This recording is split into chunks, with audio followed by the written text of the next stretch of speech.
This is the Hub on Hollywood. I'm James. I'm Jamie. And we love movies. And there is so much great content right now, James. I know. Perfect timing, too, because we're going into the long holiday weekend, and, what better way than to responsibly spend the 4th of July weekend than is to, stay inside and watch Hamilton. Hamilton, the Broadway sensation. It is coming out to Disney Plus today, and right after this, that is what I'm going to be watching. And so I'm really excited.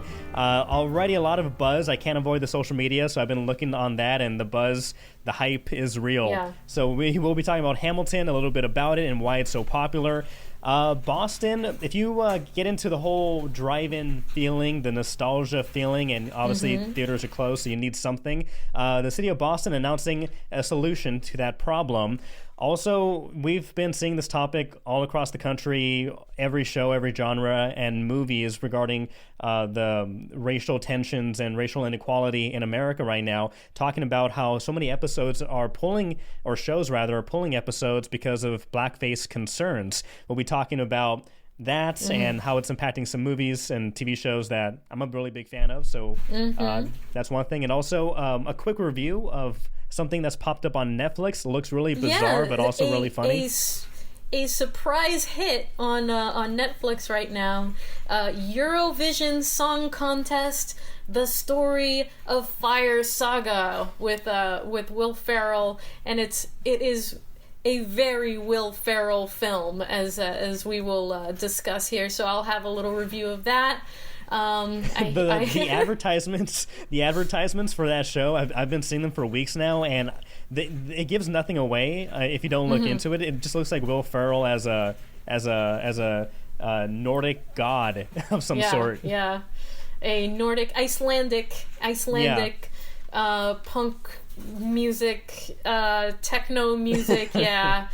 Wannabe star. So we'll get into that apparently a real life thing. But for everyone listening and watching us, thank you so much for tuning into this week's Hub on Hollywood. If you're watching us on YouTube, thank you so much. Please subscribe. Please comment down below. Be a part of the conversation. Yeah. We have a lot of topics, and so we want to hear your feedback and your thoughts on a lot of these issues. If you are listening to us on any of the major podcasting streaming services, thank you so much. Please tell your friends. And Jamie, apparently they can catch us on all the social medias that are out there. Oh, so many social medias.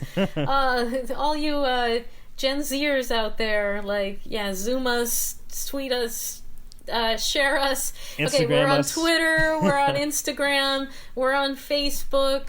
We're not on what's that? We're not other on one? TikTok. We're not on TikTok yet, but we gotta figure that one out. I'm at that age where I've gotten to that point where I don't know what the young kids are into now.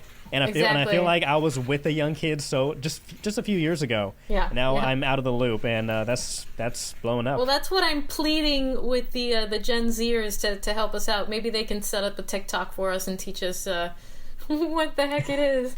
My son's 5 now. He turned 5. Happy birthday, Nikki. Yeah, and so just a few short years he'll be teaching me. So then then I'll be up to date. There'll be like everything. Holographic apps just floating around our heads by that point with the technology.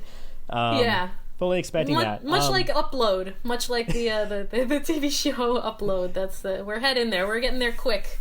Yeah.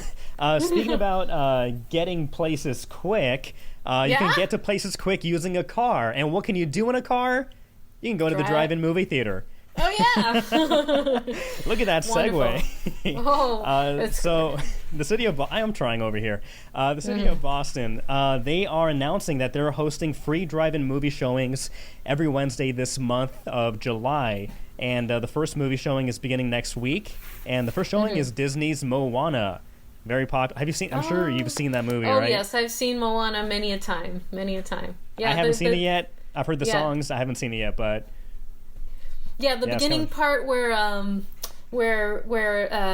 never mind. Anyways, my son's afraid of a few of the parts in the beginning, but it's a great movie. Lots of songs. Okay, very cute. So the drive-in theaters are being set up at the Boston Convention Center and also at Wentworth Institute of Technology, Wentworth University, and so Moana will be playing at the Convention Center on July 8th. On July 15th, a double feature, Frozen 2, and Jurassic Park.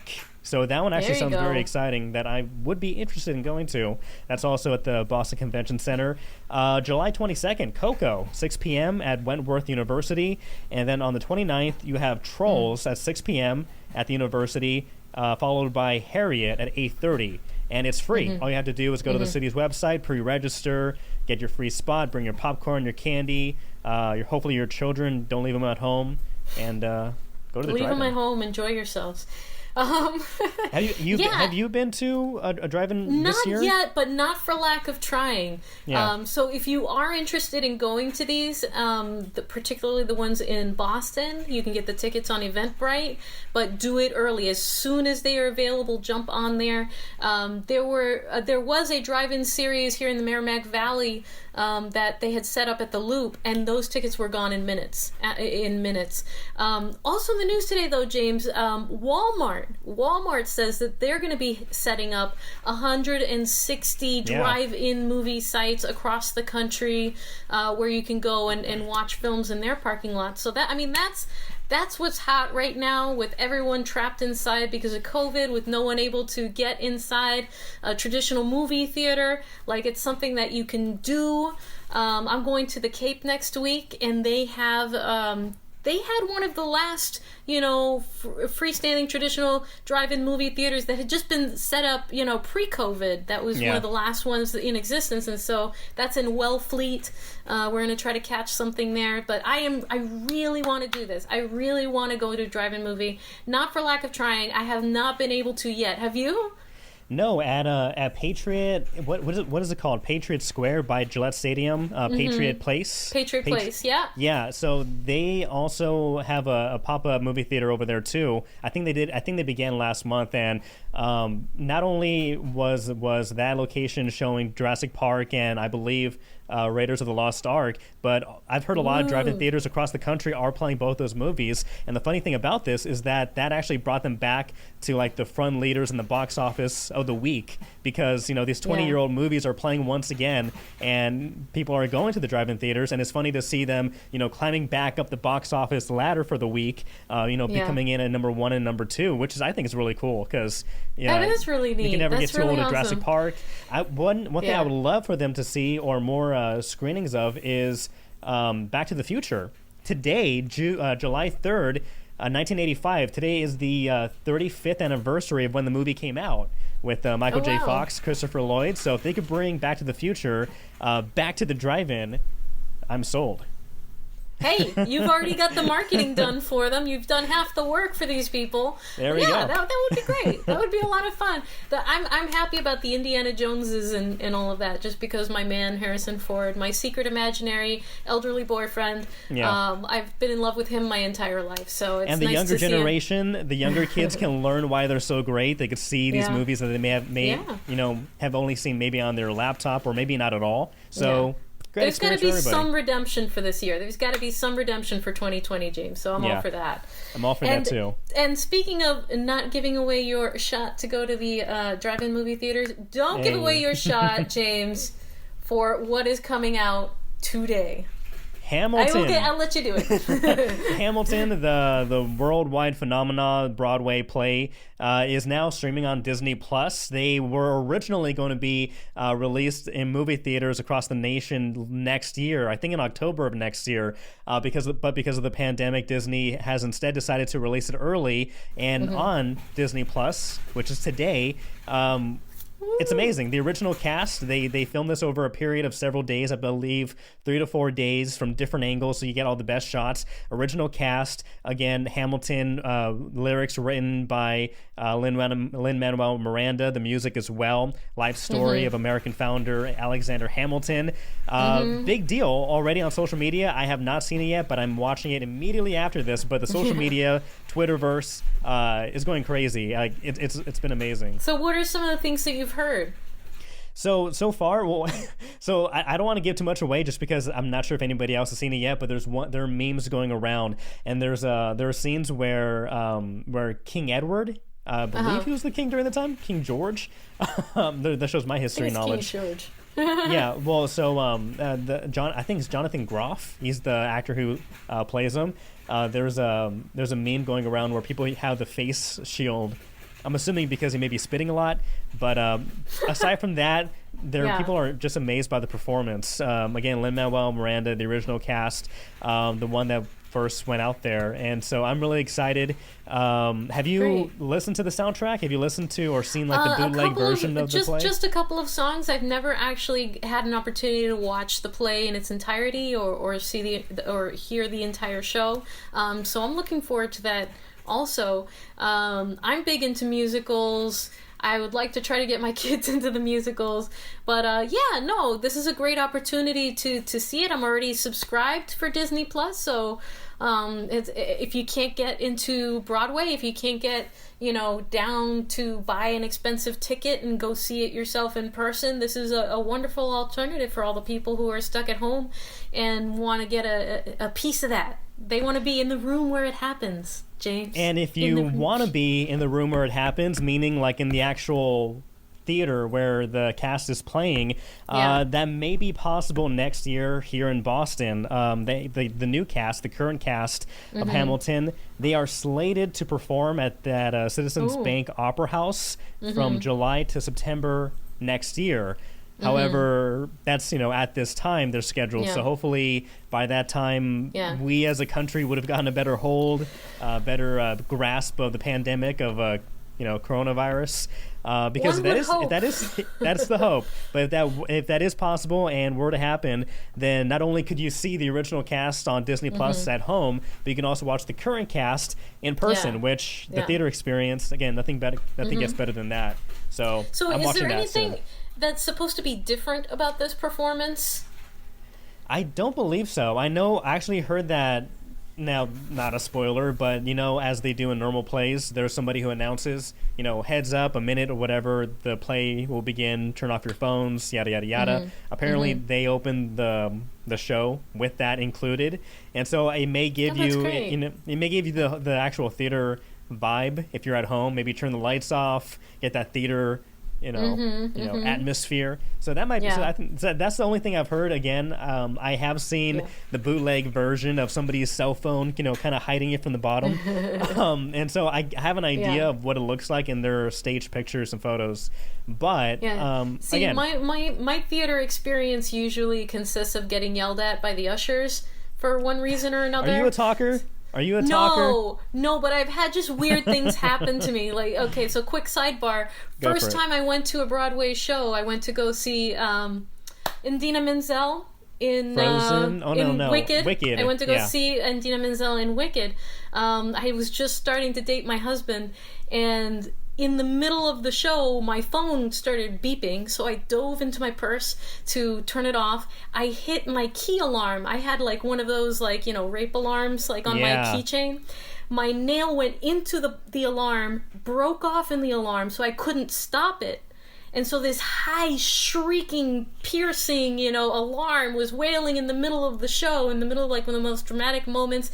Everyone got pissed off at me and was upset, and we almost got kicked out. And long story short, the fact that my husband stayed with me, through that and after that, that's why I married him. Because, Did you guys ever go to another? Did you guys ever go to another play after that, or was the Not shame? For a while. Not for a while. There's a lot of shame. There's a lot of shame, James. So hopefully this time, watching Hamilton here at home, I expect not to get yelled at, but things happen. We'll see.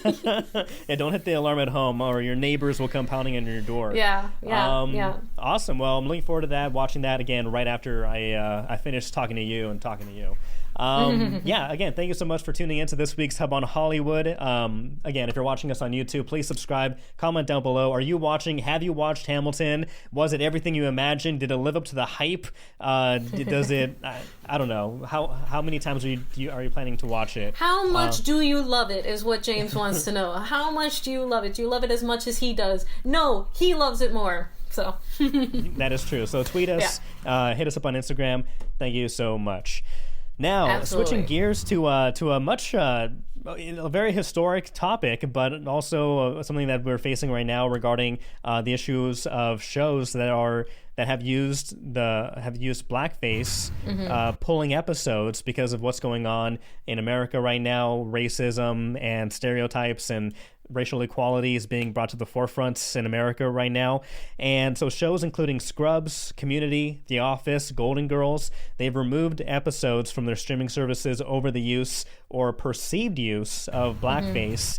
And can I get your just initial thoughts? Because there's one show, Mad Men, that I'll talk about it in a minute, that went in the opposite direction. But what's your thoughts on? Sure. So last week we spoke a little bit about Gone with the Wind and how they were taking that film down for a little bit because of their historical inaccuracies and the way that they portrayed black people in that film. But as you were saying, a lot of TV shows following suit, and one of those is 30 Rock. And actually, Tina Fey herself was requesting that the episodes of 30 Rock that contained blackface, which I believe there were at least 2 of them, requesting that they be taken down. She had said something along the lines of that she apologized for those episodes, that the intention was not bad, but that wasn't an excuse, that her intention wasn't necessarily an excuse. And she came out and did that herself, and I think that was commendable, to kind of get ahead of it, because I think that people have expressed some opinions about it in the past. Now, I had actually watched a couple of these episodes a few weeks ago, and when that episode popped up, to give you some context, so it's an episode where Tina Fey's character is managing her 2 crazy cast members on their, fictional SNL type show, and one of them is Mr. Jordan, the other one is Jenna Maloney, and they're arguing about who has it worse in America, white women, or women in general, or black people, and so they decide to switch races, where Tracy Jordan dresses in whiteface and goes the entire episode pretending to be a white person, and Jenna Maloney is in blackface, and they are desperately trying to keep her in her dressing room and stop her from going on the air and destroying everything. So where you can kind of see the intention there was to show how ridiculous it was and kind of how wrong it was. Still, I just, watching that randomly a couple of weeks ago made me cringe. I'm like, oh, well, this didn't age well. Like, no, don't do it. Don't do it. Like, so I can kind of see, like, you see where the intention of the show was to go in a comedy direction, but also there's just way too much history there. Yeah. And so now, I can see why that might be a good move by Tina Fey to take that down now. What do you think? and I have no fault with Tina, deciding to pull the episodes or request the episodes to be pulled. But you brought up intention, and that's one of the things I wanted to, I guess, focus on and ask: does it matter what the intent or intention was? In her apology, Tina Fey says, "I understand now that intent is not a free pass for white people to use these images. I apologize for the pain they have caused." Now, talking about intention, if you're looking at that from a different perspective or from a different show, in particular, talking about Mad Men, the LA Times reports that Mad Men, which stars Jon Hamm, who was also starred frequently on 30 Rock, the show is keeping its blackface episode when it's going to go to streaming services on Amazon's IMDb TV. Now, they wrote that, quote, "This episode contains," that they're going to add this disclaimer before the episode, but they're not going to remove it. They say, "This episode contains disturbing images related to the race in America. One of the characters is shown in blackface as part of an episode that shows commonplace racism, or how commonplace racism was in America in 1963. And so there are 2 ways you could kind of look at this. From the 30 Rock perspective, one, it's satirical, it's comedy. Their intent was to show how ridiculous something was. Tina Fey says, despite the intent, we shouldn't have done it. Now, when you look at it from the Mad Men perspective, a drama trying to convey a certain historical period as accurate as possible, with showing that, this was a reality, and this is why we're showing it. Does that intent over or supersede what Tina was thinking or the way she explains it or sees it? No, I think they're two completely different scenarios because, like you said, one is a comedy showing the ludicrousness of something. So it's not like a necessity. It's not necessary to their storytelling. It was a choice, but it was not a necessary choice. But when you have something that's like a historical drama, I can see where they would be like, look, in the spirit of keeping the authenticity of this story as a piece of art, this is the disclaimer and this is why we're going to present it to you, because I think it's important not to forget that this is the way that the world was and how wrong it was, and that's why we've come so far, and that's why we're continuing to try to make changes, and improve the situation, the way that people live in its entirety. But in order to do that, you have to know what happened in the past. You have to remember, so I think it's, I can see where they're coming from Mad Men in trying to represent that historical time period as accurately as possible, and in seeing that you can say, oh man, that is horrible, that is awful, that is wrong. But I think that's where kind of things like Mad Men, as a piece of art, can teach us to go in the right direction by showing how, so that's kind of my perspective on it. I don't know, what's your take? I agree with you, and I understand the reasoning. But at the same time, I also have to consider, when you mention the comedy aspect with 30 Rock as an example, when it comes to comedy, and is specifically that being a satire, I think there's, my personal opinion, I think there's no, if the context is warranted, you just can't use it just to make fun of black people as a stereotype, but using it in a satirical way to show how ridiculous it is in the comedy genre, there's no better place then to use an example. I'm not saying you have to use it. I'm sure there are other jokes out there, but the fact solely using this is in the example with Jenna and Jordan, them switching races, because it's comedy, we are able to poke fun at real life hardships and real life things and change ways of thinking. I think George Carlin, one of the best comedians out there in his prime, he used comedy to point out the hypocrisies of the world and the injustices in the world and make people laugh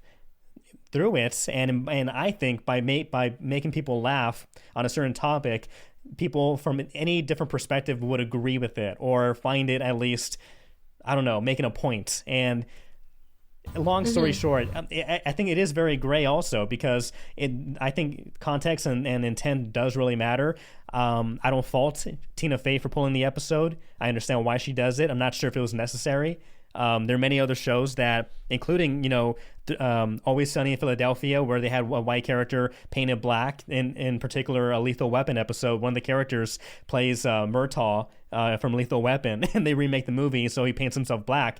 And the joke is that this person thought it would be appropriate to do it in the first place, and so when it was obviously not appropriate. Right, exactly. Right. And the way they did it wasn't, and this is weird to say for the Blackface example, but it wasn't tasteless, because you understood the character's train of mind or state of mind and what kind of character this is already to begin with. But again, I think you can argue, somebody will counter argue saying, there's no excuse, there's no way to justify it, it has racist roots, and I get that too. It's a complicated thing. I'm not sure if anybody is right in particular. One thing I will defend, though, Robert Downey Jr., not to prolong this topic, but Robert Downey Jr. in Tropic Thunder, God, that's right. He plays an Australian who plays a black man who's pretending to be he all these different layers. And the way that Tropic Thunder made it, people have said that's a movie that you can't make today. I disagree. I think you could totally make that movie, because the intent of Robert Downey Jr.'s character dressing in blackface, in context, it makes complete sense and is funny because it's hypocritical and it puts a spotlight on the historical fallacies that the entertainment in Hollywood had made in the past, casting white men as, Native American or black. And so it's showing the hypocrisy. It's on the nose. And I think that's one of the best ways that blackface was used appropriately. Okay. Just yeah. what I think. I mean, no. I can see there's definitely arguments on both sides when it comes to when it comes to art, when it comes to, you know, those kinds of portrayals, when it comes to history, when it comes to comedy. But I think the most important thing to do is to listen, is to listen to your audience, to gauge the temperature of the room, of the country, of the nation, of the people, and you know, and have respectful conversations. And if something, you know, is really truly offensive, you gotta listen. You've gotta listen, you know, and in that way we slowly kind of evolve our way of thinking, a little bit like the Redskins. This is totally off topic, but you know, I don't know if you heard the news today. They were they're finally considering changing the names of the Washington Redskins, which for years and years and years they've just been staunchly refusing to listen to people who say that it's offensive or that it's racist. But you know, when the money finally started talking and they started losing sponsors and the ability to move to a new stadium, you know, i.e. billions of dollars, now they're suddenly interested. And so it takes time, you know, it takes time to change attitudes and things like that. It's an important conversation to keep having and to keep listening to your audiences. And so yeah, I mean, we will continue to see what the television and movies will continue to do with this in the future, but I think it's I'm fine with both ways. I'm fine with both the you know, a warning, writing a little warning at the beginning of an episode, or just pulling them entirely. I think that's on the creators to make that decision. So I'm good with either. I don't have I don't have a real horse in this race, and so I'm gonna leave it up to smarter people to, you know, mull that over. But one thing we don't have to mull over. Look at these easy segues. Yeah. I didn't force that one at all. I didn't even force that one at all. But no, apparently I tried. I'll admit, I tried watching what you watched. I couldn't get through it. But tell us this new Netflix movie. Speaking of cringeworthy. Oh no! Okay, we'll go into it. So what are we talking about? So, Eurovision Song Contest: The Story of Fire Saga. It is a very Will Ferrell movie. It is everything that you would expect of a Will Ferrell movie. It's a little bit obnoxious. There's way too many close-ups of Will Ferrell's face. You know, and it's funny. It's his brand of funny. You know, it's something that he wrote. It's a project that is near and dear to his heart. And despite the mixed reviews, James, it is doing an amazing job on the streaming services, on Netflix, I believe. And I think that has in no small part to do with the fact that Eurovision, this massive contest that they have over in Europe, is canceled this year because of the coronavirus. So I think people are getting they're fixed here. And now they say it's based on a true story. It's not based on any one particular band or people, but rather it's a mashup, like an amalgamation of all of the ridiculous acts and personalities that have been seen on this Eurovision contest over the decades. So, I mean, it is a fun, mindless sort of watch. And I always struggle to watch Will Ferrell. I really do. But I think that it's hit or miss for me too. Yeah, but Rachel McAdams, who stars alongside him, she's just so sweet, and she just sweetens it and softens it, and she's just wonderful. I want to say delectable. I don't know why. She's just wonderful and delectable in this film. I think she really brings the human element to balance off his just weirdness. That's all I can say about Will Ferrell. So basically it's the story of these two Icelandic singers who grow up together, and their dream is to be in the Eurovision contest, obviously, and to win it.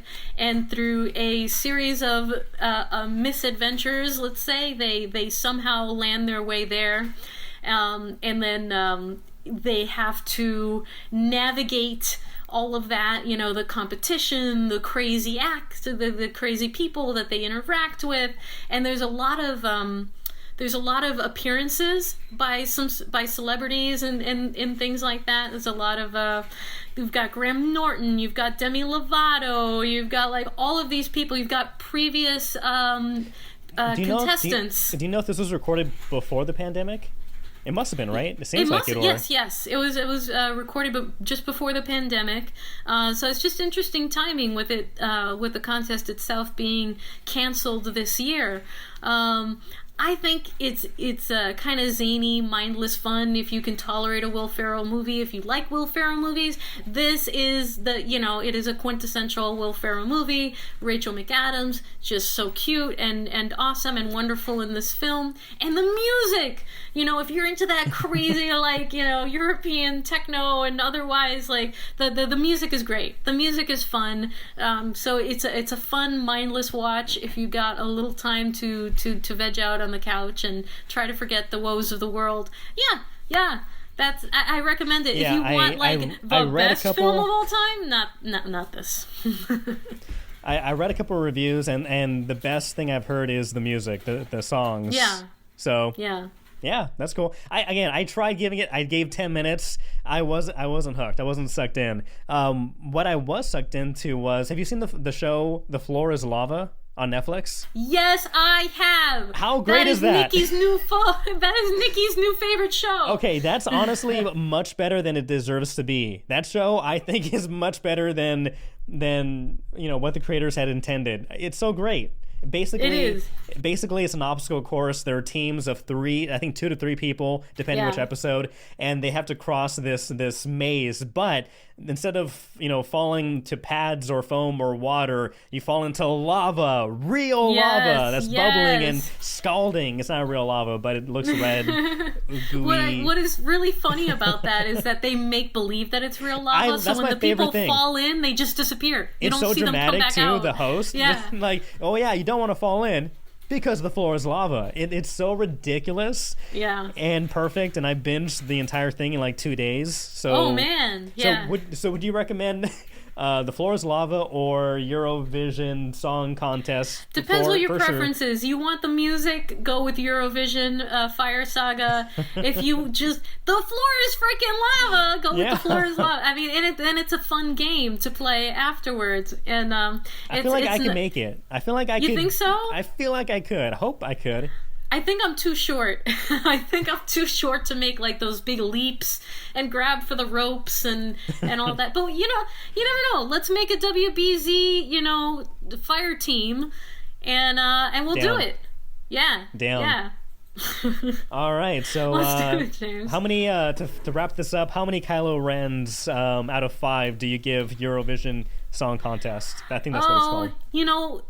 When I'm looking at Rachel McAdams on the screen, it's a solid 3.5 out of 5 shirtless Kylo Rens. But when I'm looking at Will Ferrell's face, it's a 2. It's 2. But like I said, it's just mindless fun. Do you think he's ugly? Do you think he's an ugly man, Will Ferrell? It's just, for some people, it's just the HD. It doesn't do them any favors is all. Yeah. And it's just too close. It's just too close. It's too close, that's all. Back up, Will Ferrell. Back up. Well, let us know what you think about The Floor is Lava or Eurovision Song Contest. Is Will Ferrell's face too close to the camera? Is the music just as good or even better? Let us know. What are you watching? What are you binging? Thank you so much for tuning into this week's Hub on Hollywood. Jamie, where can they catch us? Where can they listen to us or watch us? You can catch us wherever any major streaming service plays your favorite podcast. That's where we are. We're on iHeartRadio. We're on iTunes. We are on Spotify. Twitter. We are on Spotify. We're on Twitter. We're on Facebook. We're on Instagram. Find us, like us, love us, gotta have us. Tell your friends, tell your grandmother, and just have fun with us. Join the conversation. What do you want us to talk about next? Is there something that's on Netflix or Hulu on Prime that you absolutely love and you want us to talk about? Let us know. And tune in next time for the next Hub on Hollywood. Maybe we'll have it there for you. I'm Jamie. I'm James, and we'll see you next week. Bye. The floor is lava. Ah!